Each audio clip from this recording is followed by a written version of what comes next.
How's it guys, Munash here, and today I was doing my zone 25 push, and when I got to about zone 15 I had accumulated another 400,000 artifacts, so it was time to open my second 7-star Incursions crystal. I got capped from my first one about a month ago, which I was quite happy with because I don't really value his sig a whole lot since you can't really use it in content where you can only bring in one champ like Battlegrounds. Even though his base kit doesn't have a lot, just the fact that he has very high block proficiency, so you always take 0 damage when you parry in a standard matchup, and some decent damage output along with the glancing just makes him usable for general questing. And I've also brought him into Alliance War to take some chunky mini bosses like Rintra and Sasquatch because he is a tactic attacker, so he has already proven to be quite useful as an unawakened 7-star in high tier Alliance War. But anyway, today I got to open another 7-star Incursion crystal, and again I was quite happy with this one because Hulkbuster is one of the better attackers that doesn't need sig. And he was also, I guess, the most ideal one for me to pull because he is the only other champ in this crystal who I do not have at least at rank 4 besides Ronin, and the fact that he doesn't really need the dupe just makes it even better.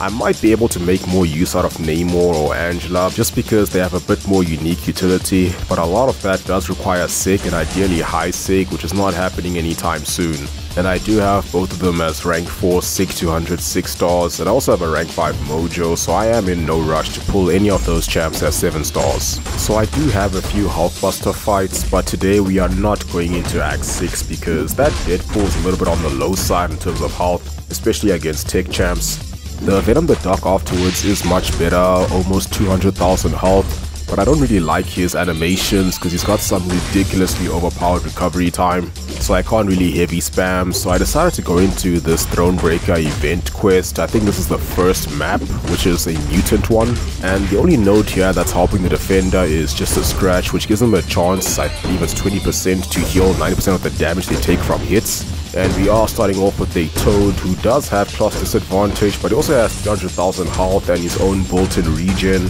so it's not exactly a short fight, but it's not too long, so this is roughly what his output would be like in a Battlegrounds or Alliance War matchup against a relatively healthy or tanky champ. So I think that's pretty good, doing well over 300,000 damage in 49 seconds, even with class advantage because Toad is a champ that heals quite a lot, and his regeneration rate cannot be modified, so Despair wasn't even working in this fight.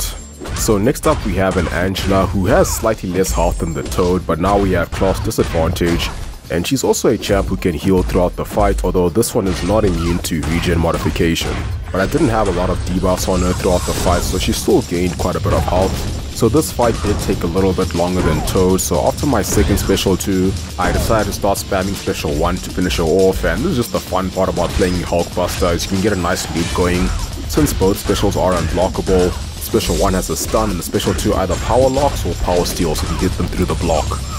So yeah, I am pretty happy with this pull. I just wish I could have gotten him sooner because he would have been quite useful last season in Battlegrounds, but I'm sure I'll still have plenty of use for him. So yeah, that's gonna be it for this one. Hope you found it interesting, and as always, thank you for watching. Have a wonderful day, and I'll see you soon.